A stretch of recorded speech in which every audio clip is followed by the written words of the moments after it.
Hello students. आज हम class 12th commerce में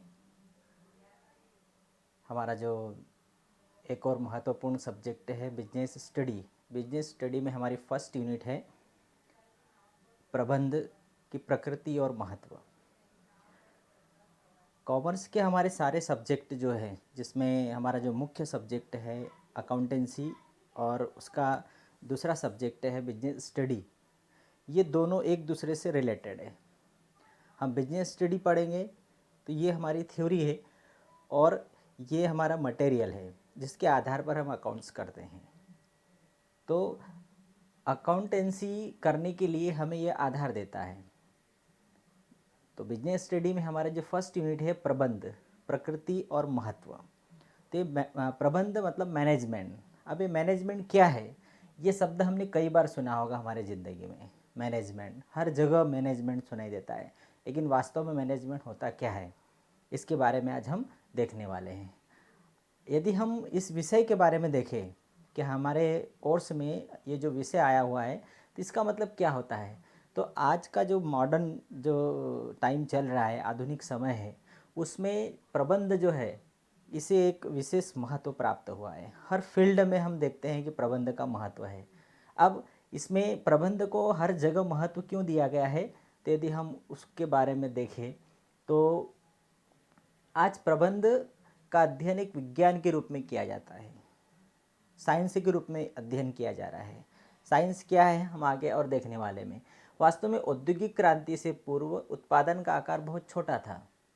हमें मालूम है कि 1917 के आसपास जो औद्योगिक क्रांति हुई थी, तो उस समय उसके पहले, उसके पूर्व दुनिया में उद्योग धंधे नहीं थे, कारखाने नहीं थे, मशीनें नहीं थी। सारे कुटीर उद्योग थे, हाथों से वस्तुएं बनाई जाती थी और उन्हीं वस्तुओं का जो विक्रय है वो आसपास के क्षेत्र में कर दिया जाता था। लेकिन औद्योगिक क्रांति होने के बाद में मशीनें बनी, मशीनें कारखानों में उत्पादन होने लगा और जब बड़ी मात्रा में उत्पादन होने लगा तो उन्हीं वस्तुओं को बेचने के लिए, उसको बनाने के लिए श्रमिक, मशीन, कच्चा माल, वित्त, बाजार, इन सभी की आवश्यकता होने लगी। और जब इनके माध्यम से उत्पादन होने लगा तो इसके समन्वय की आवश्यकता भी होने लगी। इसके समन्वय की आवश्यकता होने लगी, इनके बीच में कोऑर्डिनेटर की आवश्यकता होने लगी। और इन सारे जो उत्पादन के साधन है, भूमि, पूंजी, श्रम, संगठन, साहस, इनके बीच में यदि कोऑर्डिनेशन नहीं होगा तो हम कोई सा भी उत्पादन कार्य नहीं कर सकते हैं।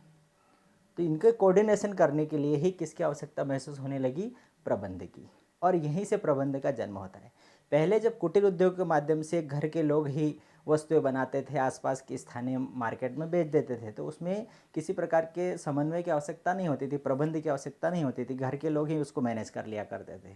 लेकिन जब बड़े स्तर पर उत्पादन होने लगा, मशीनों से उत्पादन होने लगा, तो उस समय इनको सभी को कोऑर्डिनेट करने के लिए प्रबंध की आवश्यकता होने लगी और प्रबंध का जन्म हुआ। अब ये प्रबंध क्या है, तो समय समय के साथ में प्रबंध की जो कॉन्सेप्ट है उसको अलग अलग लोगों के द्वारा अलग अलग तरीके से परिभाषित किया गया।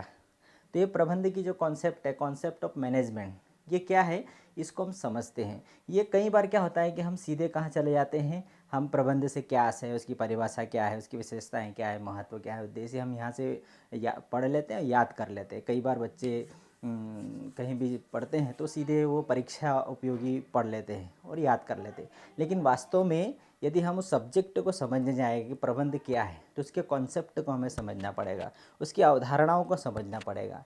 अलग अलग लोगों के द्वारा उसकी अवधारणा क्या दी गई है उसे हमें समझना पड़ेगा। तो उसकी अवधारणाओं में यदि हम देखें सबसे पहले उसकी अवधारणा है कौन सी, देखिए, प्रबंध का संबंध व्यक्तियों से कार्य कराने से है। पहली उसकी जो कॉन्सेप्ट है, पहली अवधारणा उसकी क्या बताइए, कि प्रबंध का संबंध व्यक्तियों से कार्य कराने से है। प्रबंध का रिलेशन किससे बताया गया है, व्यक्तियों से कार्य कराने से बताया गया। इसका मतलब क्या हुआ कि प्रारंभ में प्रबंध का आशय उन व्यक्तियों से लगाया जाता था जो श्रमिकों व कर्मचारियों से कार्य संपन्न कराने के लिए उन्हें निर्देश और आदेश प्रदान करते थे। शुरुआत में प्रबंध का अर्थ किससे लगाया जाता था कि प्रबंध वह है जो लोगों से कार्य कराता है, मतलब उनको आदेश और निर्देश देता है, उसे प्रबंध कहते हैं। दूसरे शब्दों में प्रबंध श्रमिक व कर्मचारियों को नेतृत्व प्रदान करता है तथा कार्य को सुचारू ढंग से कराने के लिए उन्हें प्रेरित करता है। इसका मतलब यदि हम सार रूप में देखें तो प्रबंध के जो फर्स्ट अवधारणा है वो क्या बताती है कि प्रबंध दूसरे व्यक्तियों से कार्य कराता है, लेकिन लोगों ने इसे दोषपूर्ण बताया कि प्रबंध केवल लोगों से कार्य कराता है, खुद नहीं करता है। चलिए ठीक है, तो फिर दूसरी अवधारणा आ गई हमारे सामने। दूसरी अवधारणा क्या दे दी लोगों ने? प्रबंध व्यक्ति समूह से मिलकर कार्य कराने की कला है। कि पहले में बताया कि दूसरों से कार्य कराता है, लेकिन उसमें दोष बताया गया कि वो खुद नहीं करता है। लेकिन दूसरी अवधारणा में क्या बता दिया गया कि प्रबंध व्यक्ति समूह से मिलकर कार्य कराने की कला है।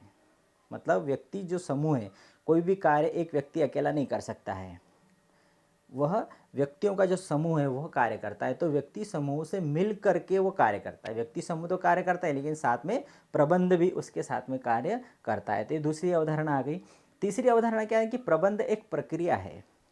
मैंने अकाउंटिंग में बताया था कि प्रक्रिया का मतलब क्या होता है? प्रोसेस। और प्रोसेस का मतलब होता है कोई एक एक्टिविटी नहीं, जिसके अंदर अनेक एक्टिविटी होती है। तो ये प्रबंध भी कोई एक कार्य नहीं है, प्रबंध के अंदर ऐसे अनेक कार्य, स्टेप बाय स्टेप उसके अनेक कार्यों से वो होकर के गुजरता है, उसे ही हम प्रबंध बोलते हैं। तो प्रबंध भी क्या है? प्रबंध एक प्रक्रिया है। मतलब प्रबंध के अंदर पहले उद्देश्य निर्धारित किए जाते हैं, उसके अनुरूप योजना बनती है, योजना के अनुरूप संगठन खड़ा किया जाता है, फिर उसके लिए कर्मचारी की नियुक्तियां की जाती है, उनको निर्देशित किया जाता है और नियंत्रण किया जाता है। ये सारी जो कार्य है ये प्रबंध के अंदर होते हैं, और इसीलिए प्रबंध को क्या कहा गया है कि प्रबंध एक प्रक्रिया है। कई बार परीक्षा में पूछा जाता है कि प्रबंध एक प्रक्रिया है, उसे समझाइए। तो प्रक्रिया शब्द यदि हम समझ गए तो हम प्रबंध को आसानी से समझ सकते हैं। प्रक्रिया का मतलब अनेक एक्टिविटियां जिसमें होती है वो प्रक्रिया है। तो प्रबंध अनेक एक्टिविटियों का एक गुच्छा है, एक समूह है, एक बंच है, जिसमें स्टेप बाय स्टेप एक प्रक्रिया, एक कार्य होता है, फिर अगला कार्य होता है, फिर अगला कार्य होता है। इस प्रकार से प्रबंध एक प्रक्रिया है। आगे हम देखें तो प्रबंध एक नवीन विचारों वाली शक्ति है। आज के समय में ये परफेक्ट लागू होता है कि आज के समय में प्रबंध एक नवीन विचारों वाली शक्ति है। आज हम देखें कोई सा भी जो कार्य है उसको सरकार भी यही चाहती है कि कोई सा भी कार्य ठेका पर दे दिया जाए, कॉन्ट्रैक्ट से दे दिया जाए। यहाँ तक कि गांव में जो किसान है वो भी किसी काम को करने के लिए कॉन्ट्रैक्ट ही देता है, ठेका देता है, वो मजदूर से नहीं करवाता है। तो ये क्या है? प्रबंध एक नवीन विचारों वाली शक्ति है। जैसे यहाँ पर एक बताया गया है कि जैसे एक एग्जाम्पल दिया है कि वस्तु की बाजार में मांग कम होने पर वह अपने उत्पादन को घटाकर समायोजित नहीं करता है। जैसे मान लो कोई उद्योग है, कोई कंपनी है, कोई सी वस्तु का निर्माण कर रही है।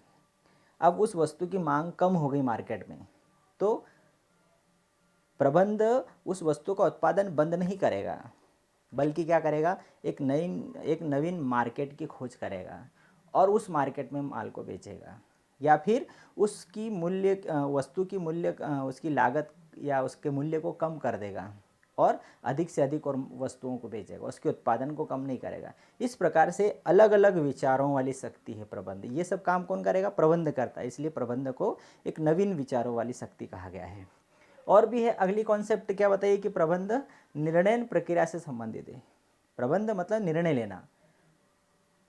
व्यापार के अंदर, उद्योग के अंदर जितने भी निर्णय हैं वो प्रबंध के माध्यम से ही लिए जाते हैं। इसलिए प्रबंध निर्णय प्रक्रिया से संबंधित है। और भी है, प्रबंध लक्ष्य के निर्धारण, प्राप्ति तथा उसके मूल्यांकन से संबंधित है। प्रबंध के अंदर क्या किया जाता है? तो प्रबंध के अंदर क्या किया जाता है?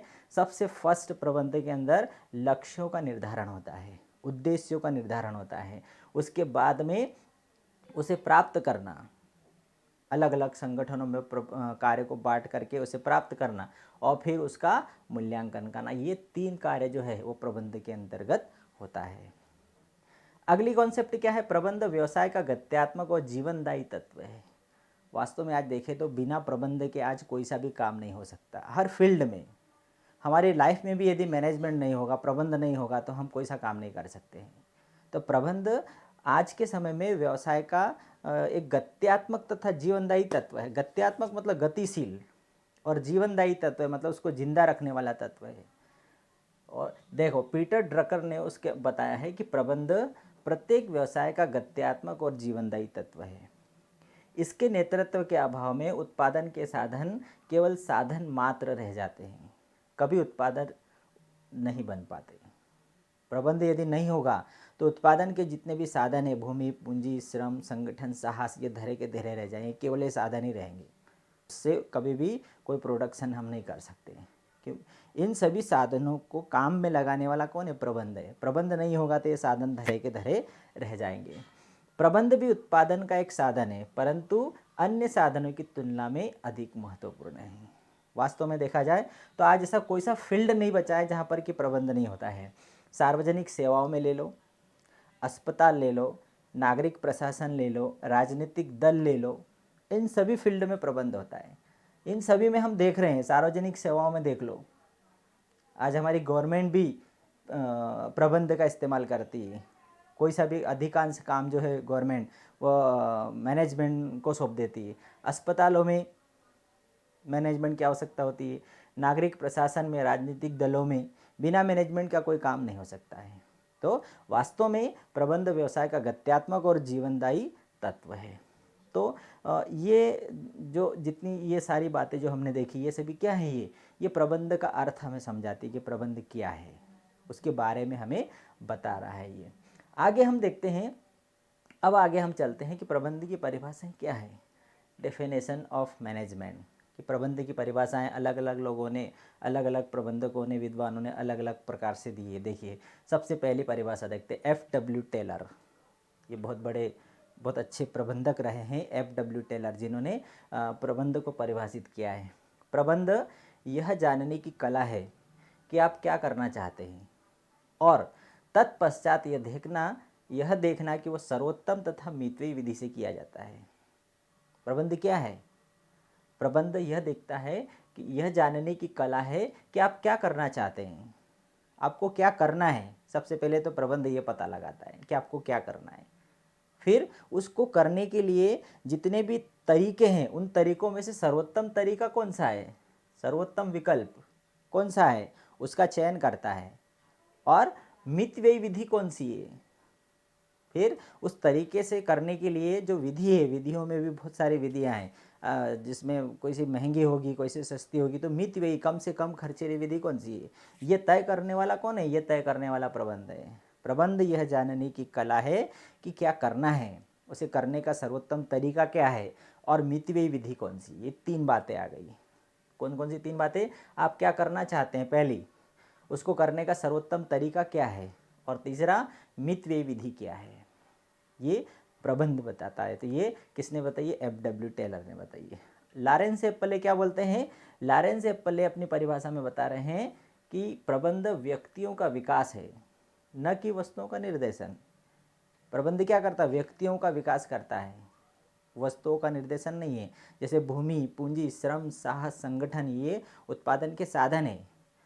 तो प्रबंध इन साधनों को निर्देशित नहीं करता है। भूमि को नहीं बोलेगा, पूंजी को नहीं बोलेगा कि आप वहां जाओ।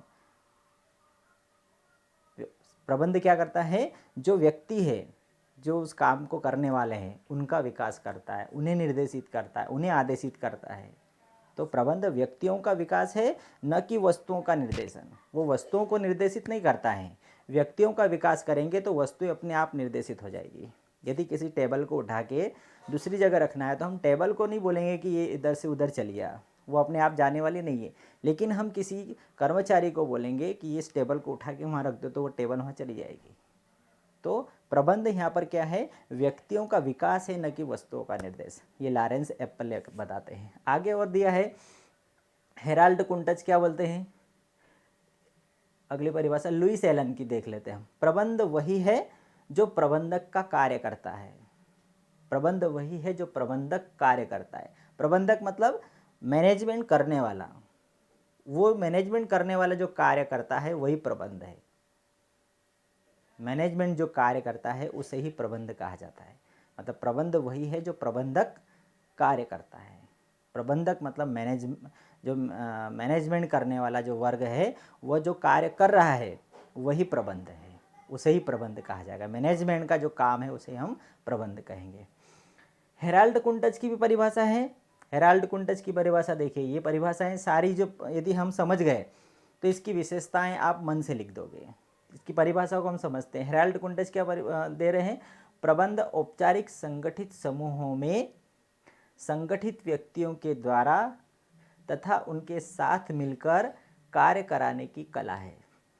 देखिए, दो तीन बातें यदि हम समझ गए। प्रबंध क्या है? प्रबंध औपचारिक संगठित समूहों में, औपचारिक संगठित समूह मतलब कंपनियों में, फर्म में, कारखानों में जिन कर्मचारियों को नियुक्त किया जाता है तो वो अपने आप में एक संगठन है। और ये संगठन कौन सा है? औपचारिक संगठन है, मतलब बनाया हुआ संगठन है। संगठन, औपचारिक संगठन किसे कहेंगे? जिसे बनाया जाता है। और एक दूसरा होता है अनौपचारिक संगठन। अनौपचारिक संगठन किसे कहेंगे? जो अपने आप बन जाता है। जैसे कारखाना है, कारखाने में 1000 कर्मचारी है, 500 कर्मचारी है, तो 500 कर्मचारियों को अलग अलग कार्य बांटा गया है, तो वो कौन सा संगठन हो गया? औपचारिक संगठन। लेकिन वही कर्मचारी जब छुट्टी होती है तो अपने क्षेत्र वाइज, अपनी भाषा वाइज, अपने स्टेट वाइज अलग अलग बैठकर खाना खाते हैं। तो बाहर जो अपने आप स्वतंत्र रूप से वो जो ग्रुप में मिल रहे हैं, वो कौन सा संगठन हो गया? अनौपचारिक संगठन हो गया। वो अपने आप बन गया वो। तो औपचारिक संगठन मतलब जिसे बनाया जाता है। तो यहाँ पर प्रबंध क्या कर रहा है?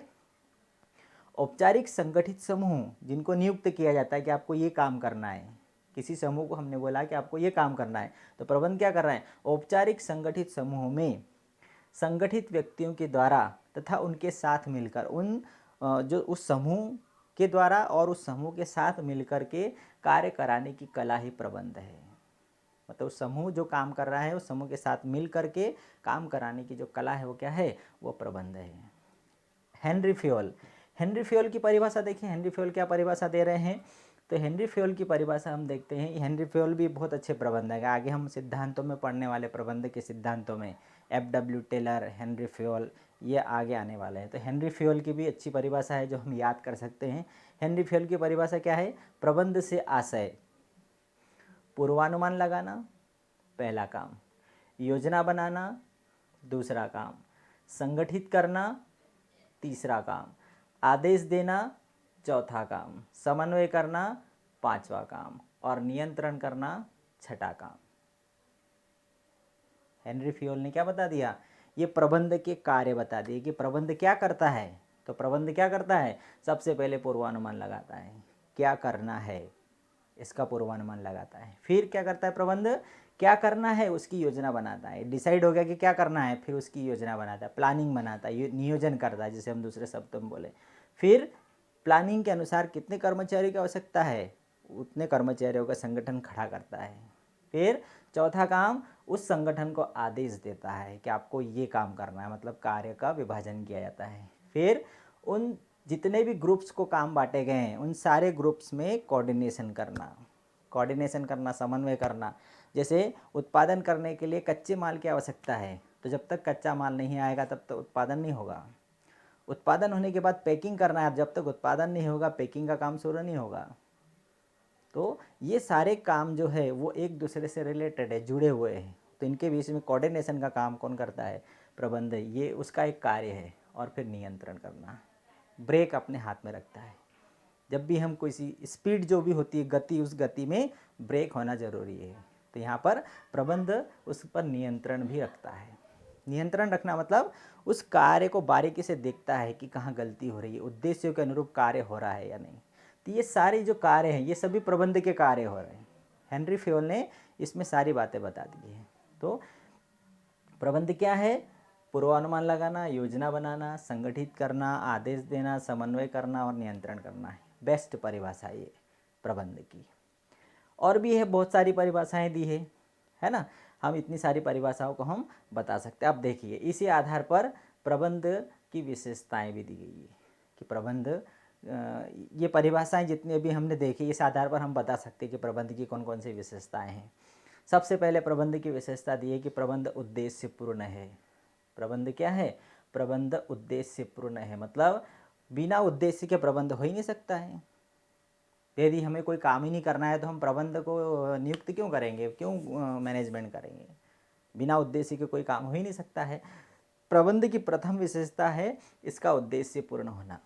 प्रत्येक संस्था या उपक्रम में उद्देश्य एवं लक्ष्य निर्धारित करके उन्हें प्राप्त करने हेतु समूह के प्रयासों को निर्देशित करना ही प्रबंध है।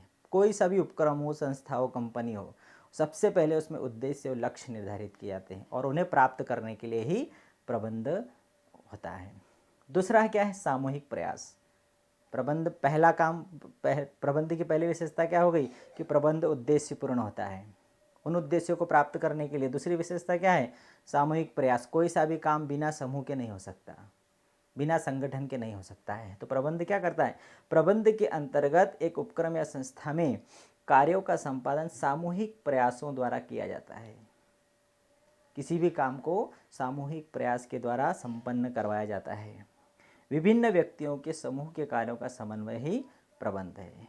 और भी है, प्रबंध एक प्रक्रिया है। अभी मैंने उसकी अवधारणा में बताया था कि प्रबंध क्या है? प्रबंध एक प्रक्रिया है। चौथी विशेषता, संसाधनों का कुशलतम उपयोग। प्रबंध क्या करता है? कम से कम संसाधनों का अधिक से अधिक उपयोग करता है, कुशलतापूर्वक उपयोग। आज यदि हम देखें तो संसाधन तो भरपूर है, भारत के अंदर कोई कम संसाधन नहीं है, ढेरों संसाधन है। लेकिन यदि हम देखें हमारे देश में कितनी बारिश होती है, दुनिया में सबसे ज़्यादा बारिश हमारे देश में होती है, लेकिन वो नदियों के माध्यम से समुद्र में चला जाता पानी। बारिश का मीठा पानी वापस समुद्र में खारा बन जाता है, जबकि उसी खारे पानी को मीठे पानी में बनने के लिए कितनी प्रकृति के द्वारा मेहनत की जाती है, वही नदियों नालों के द्वारा वापस चला जाता है। तो यही पानी का यदि हम उपयोग करें तो भारत की हर एक इंच जो ज़मीन है वो गीली हो सकती है। तो ये संसाधनों का कुशलतम उपयोग कौन करेगा? प्रबंध करता है। प्रबंध क्या करता है? कम से कम साधनों को अधिक से अधिक उपयोग करता है, कुशलता से उपयोग करता है। तो यहाँ पर कौन कौन से साधन हैं? कच्चा माल, मशीनें, भूमि, इन सभी का बहुत ही तरीके से कुशलता से उपयोग कर सकते हैं। हम भी हमारे आसपास समाज में देखते हैं, गाँव में, शहरों में देखते हैं कि किसी व्यक्ति के पास बहुत सारे संसाधन हैं लेकिन वो कुछ नहीं करता है, उन्हीं के संसाधनों को बेच बेच कर जीता है। और एक व्यक्ति है जिसके पास बहुत कम संसाधन है, उसमें ही बहुत कुछ वो कमाता है। ये सभी क्या है? ये मैनेजमेंट है। ये आगे प्रबंध सार्वभौमिक है। हमें मालूम है कि आज इसी कोई सा फील्ड नहीं है जिसमें प्रबंध का उपयोग नहीं होता है। हर फील्ड में उपयोग होता है, चाहे अस्पताल ले लो, स्वास्थ्य है, शिक्षा है, कोई सा भी फील्ड है उसमें प्रबंध उपयोगी है। सामान्यतः प्रबंध स्वामित्व से अलग है, ये बात सही है। मालिक और प्रबंध, स्वामित्व और प्रबंध, ये दोनों अलग अलग हैं। पहले व्यक्ति ऐसा मानता था कि जो मालिक है वही प्रबंध करता है, लेकिन नहीं, आज के समय में मालिक अलग और मैनेजमेंट अलग। मैनेजमेंट बाहर से बुलाया जाता है। और इसी विशेषता के आधार पर आगे एक प्रश्न आता है कि प्रबंध जन्मजात नहीं है। क्या है? ये अर्जित प्रतिभा है। प्रबंध जन्मजात नहीं होता, ये अर्जित किया जाता है। ये इसी विशेषता को सिद्ध करता है कि प्रबंध स्वामित्व से अलग होता है। प्रबंध एक सामाजिक प्रक्रिया है। कोई सा भी काम समाज में रह करके ही किया जाता है, तो समाज से रिलेटेड है, सामाजिक प्रक्रिया है। प्रबंध विभिन्न स्तरीय होता है। प्रबंध के 3 स्तर होते हैं, उच्च स्तर, मध्य स्तर और निम्न स्तर। उसको आगे हम हर एक स्तर को पढ़ने वाले हैं। आगे प्रबंध जन्मजात और अर्जित प्रतिभा है। जन्मजात भी हो सकता है। जन्मजात कैसे हो सकता है? क्योंकि बचपन से वो बच्चा यदि देख रहा है तो देख देख कर सीख जाता है, लेकिन इसका मतलब ये नहीं हुआ कि प्रबंधक का लड़का प्रबंधक ही बनेगा। कोई भी व्यक्ति जो पढ़ रहा है, आज के समय में मैनेजमेंट का अध्ययन किया जाता है और वो प्रबंधक बनता है, मैनेजर बनता है, कंपनी सेक्रेटरी बनता है, सीए बनता है। तो प्रबंध एक अर्जित प्रतिभा है, उसको अर्जित भी किया जाता है। प्रबंध कला एवं विज्ञान दोनों है। कला भी है, काम को करने का तरीका सिखाया जाता है, और विज्ञान भी है। क्यों? क्योंकि इसके सिद्धांत हैं, उन सिद्धांतों का पालन करके प्रबंधन किया जाता है। तो प्रबंध कला भी है और विज्ञान भी है। आगे यदि हम देखिए सारी विशेषताएं, इसमें से हम परीक्षा के हिसाब से भी हम समझ सकते हैं, कोई सी भी 5 विशेषताएं हम याद कर सकते हैं। देखिए अब इसका क्षेत्र हम देखिए, क्षेत्र मतलब इसका ये कितना, इसके अंदर क्या क्या भरा हुआ है, इसके अंदर क्या क्या है, प्रबंध के अंदर हम क्या पढ़ने वाले हैं, इसका मटेरियल क्या क्या है इसके अंदर। तो प्रबंध के क्षेत्र को 2 भागों में बांटा है। प्रबंध के क्षेत्र को 2 भागों में बांटा है। पहला क्या है? प्रबंध की विषय सामग्री।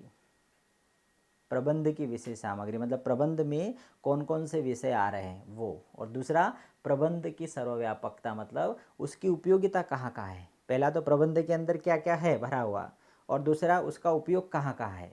ये दो बातों के आधार पर हम उसके क्षेत्र को डिसाइड करते हैं। तो सबसे पहला प्रबंध की विषय सामग्री मतलब जैसे प्रबंध के अंदर क्या क्या है जिसको हम अध्ययन करने वाले हैं। प्रबंध के कार्य, नियोजन, संगठन, नियुक्तियाँ, निर्देशन, ये सभी क्या है, ये प्रबंध की विषय सामग्री है।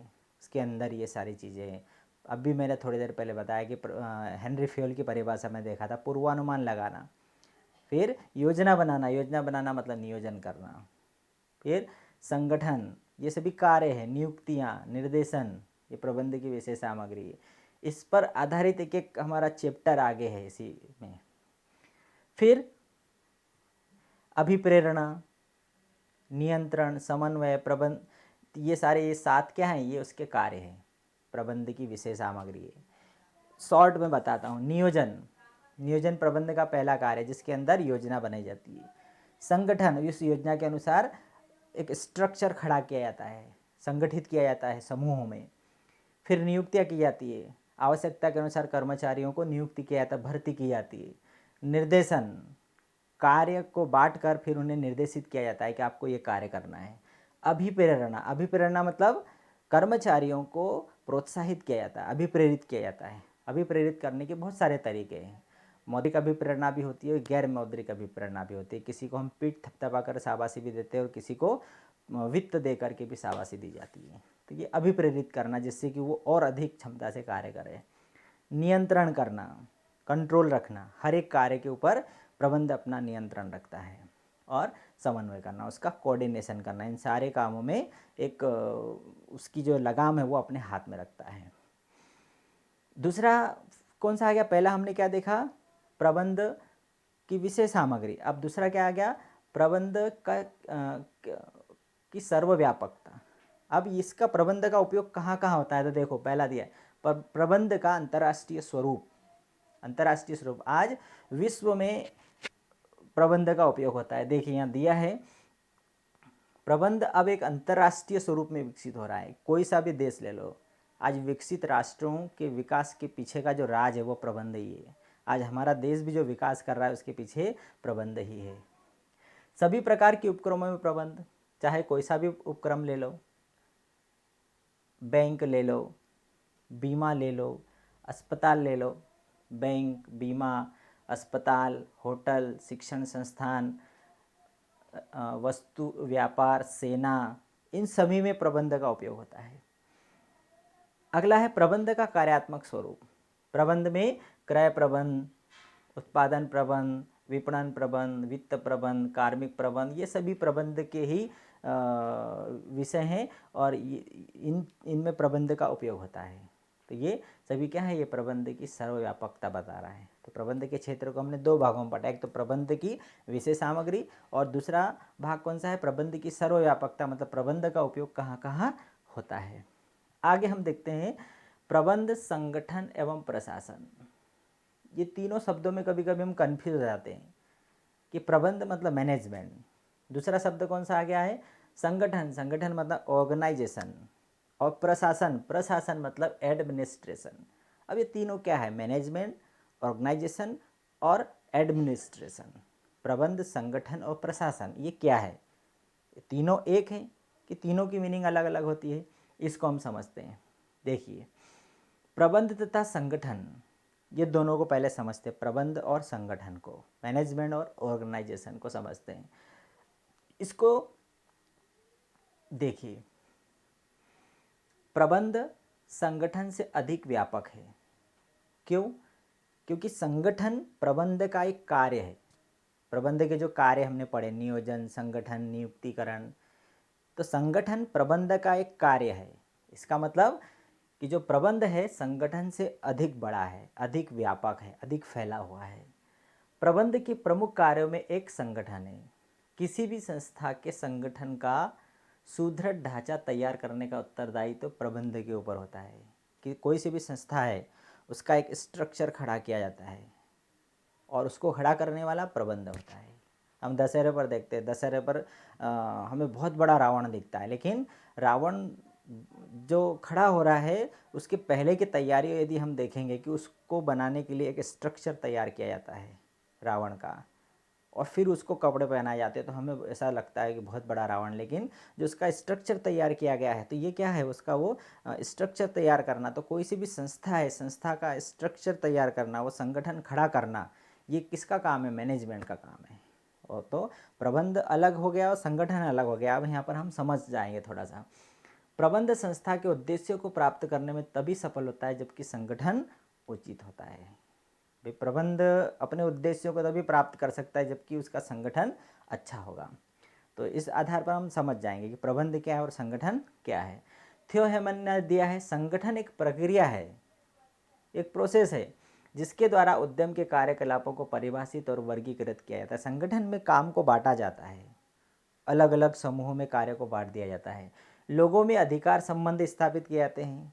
लोगों को बताया जाता है, समूह को, कि आपको ये कार्य करना है, उत्पादन का कार्य करना है। दूसरे समूह को बताया जाता है आपको पैकिंग का काम करना है। तीसरे समूह को बताया जाता है आपको लेबलिंग का काम करना है। तो ये संगठन क्या करता है, उनको अधिकार संबंध बताता है, उन्हें कुर्सी पर बिठाता है कि आप इस कुर्सी पर बैठिए, आप इस पद पर बैठिए। सरल शब्दों में संगठन एक ऐसी प्रक्रिया है जो संस्था के लोगों के अधिकार और कर्तव्यों को सुनिश्चित करता है। ये दो जो बातें हैं, इससे हम क्लियर समझ सकते हैं कि संगठन क्या करता है, कर्मचारियों में अधिकार और कर्तव्यों का विभाजन करता है। कर्मचारियों को बताता है कि आपकी अधिकार है और आपकी ये कर्तव्य है, और व्यक्ति अपने अधिकार और कर्तव्यों के आधार पर ही कोई सा भी काम करता है। आगे है, स्प्रिगल ने भी बताया है, संगठन एक मशीनरी है जो प्रशासन प्रबंध के मध्य कड़ी का काम करता है, सामंजस्य स्थापित करता है प्रशासन और प्रबंध के बीच में। इस प्रकार प्रबंध और संगठन में घनिष्ठ संबंध होता है, परंतु प्रबंध शब्द संगठन से अधिक व्यापक है। अब हम समझ सकते हैं कि संगठन क्या है, प्रबंध का एक कार्य है, प्रबंध संगठन से क्या है, व्यापक है। अगला समझते हैं हम कौन सा, प्रबंध तथा प्रशासन। अभी हमने प्रबंध और संगठन समझा, अब हम प्रबंध और प्रशासन को समझते हैं, मैनेजमेंट और एडमिनिस्ट्रेशन। ये क्या होता है, देखिए प्रबंध और प्रशासन दोनों में अंतर समझने जाएंगे।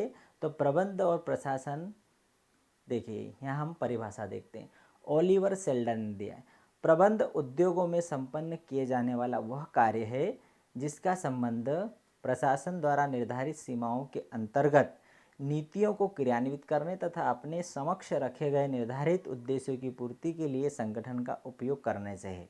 अब उसको सरल शब्दों में बताता हूँ। प्रबंध क्या करता है, एडमिनिस्ट्रेशन मतलब प्रशासन ने जो नीतियाँ बनाई है, प्रशासन ने जो उद्देश्य बनाए हैं, प्रशासन ने जो लक्ष्य निर्धारित किए हैं, उन लक्ष्यों को प्राप्त करने के लिए प्रबंध क्या करता है, उन नीतियों को क्रियान्वित करता है। प्रशासन के द्वारा निर्धारित नीतियों को प्रबंध क्रियान्वित करता है, किसके माध्यम से, संगठन का उपयोग करके। प्रशासन मतलब हेड, हमारे मस्तिष्क से कोई सा ऑर्डर मिला कि मुझे खाना खाना है, प्रबंध क्या करता है, उस प्रबंध उसकी व्यवस्था करेगा और संगठन के माध्यम से, हाथ के माध्यम से खाएगा। प्रशासन नीतियां बनाता है और प्रबंध उसको क्रियान्वित करता है, किसके माध्यम से, संगठन के माध्यम से। तो यहाँ पर प्रबंध, इस प्रकार प्रशासन का संबंध नीति निर्धारण से है तथा प्रबंध का नीतियों को क्रियान्वित करने से है। प्रशासन नीतियां बनाता है और प्रबंध उनको क्रियान्वित करवाता है। प्रशासन नीति बनाता है और प्रबंध उसको क्रियान्वित करता है। जैसे फॉर एग्जाम्पल हमारे यहाँ संसद, लोकसभा, राज्यसभा, इसमें कानून बनता है, तो ये क्या हो गया, प्रशासन हो गया। और उस कानून को लागू कराने का काम कौन करता है, वो प्रबंध करता है, वो सरकार करती है। तो यहाँ पर प्रबंध क्या करता है, प्रशासन नीति निर्धारण का काम करता है और प्रबंध उन नीतियों को क्रियान्वित करता है। तो इस आधार पर हम समझ सकते हैं कि प्रबंध, संगठन और प्रशासन, इसका तीनों का जो अंतर है वो हम समझते हैं। सबसे पहले प्रशासन को समझते हैं। प्रशासन क्या है, इधर से हम समझेंगे, प्रशासन, प्रबंध और संगठन। प्रशासन क्या करता है, यह नीतियों के निर्माण से संबंध रखता है। प्रशासन सबसे ऊपर हेड हो गया, सिर हो गया, वो नीति बनाता है। प्रबंध क्या करेगा, उसे क्रियान्वित करेगा, और संगठन क्या करेगा, क्रियान्वित करने वाला तंत्र है। प्रबंध क्रियान्वयन किसके माध्यम से करता है, संगठन के माध्यम से करता है, संगठन का उपयोग करता है और उन नीतियों को लागू कराता है। दूसरा कार्य, प्रशासन का कार्य क्या है, लक्ष्यों का निर्धारण करना, लक्ष्य बनाता है। प्रबंध क्या करता है, इसका कार्य कर्मचारियों के निर्देशन, समन्वय और अभिप्रेरणा से संबंधित है। प्रबंध क्या करता है, कर्मचारियों को निर्देशित करता है, कोऑर्डिनेशन करता है, अभिप्रेरित करता है। और संगठन या संस्था के समस्त कर्मचारियों के मध्य संबंधों को व्यक्त करता है। संबंधों को व्यक्त करता है मतलब कि ये अधिकारी है और ये कर्मचारी है, ये फोरमैन है, ये नौकर है, ये उनको पद देने वाला कौन है, संगठन है। उनके बीच में संबंध स्थापित करता है, ये संगठन का काम है। तीसरा है दायित्व। दायित्व मतलब प्रशासन यह व्यवसाय को पूंजी प्रदान करता है। बिजनेस में पूंजी लगाने वाला कौन है, प्रशासन। और प्रबंध क्या करता है, ये संस्था या व्यवसाय के प्रबंध का दायित्व वहन करता है। संस्था या व्यवसाय के मैनेजमेंट का जो दायित्व है वो प्रबंध का है।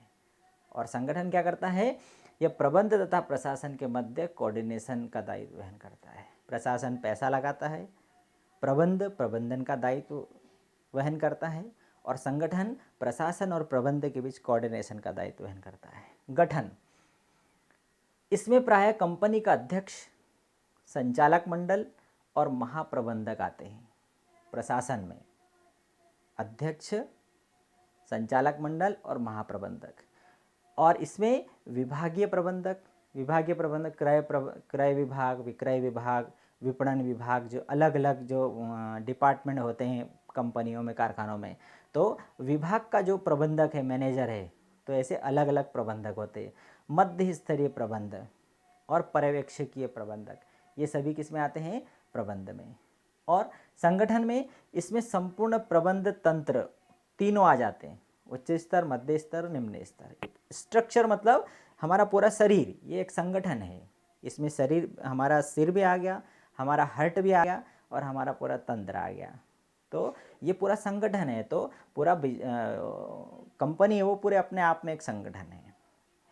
उद्देश्य, यह संस्था के उद्देश्यों का निर्धारण करता है, ये उद्देश्यों की प्राप्ति की योजना बनाता है और इसके माध्यम से उनको ये कार्यों का विभाजन करता है। दर्शन, दर्शन मतलब उसको यदि हम अलग दृष्टिकोण से देखें तो प्रशासन मस्तिष्क है, प्रबंध आँख, कान, नाक, हाथ और पैर माने जा सकते हैं, और ये संपूर्ण शरीर की संरचना मानी जाती है संगठन।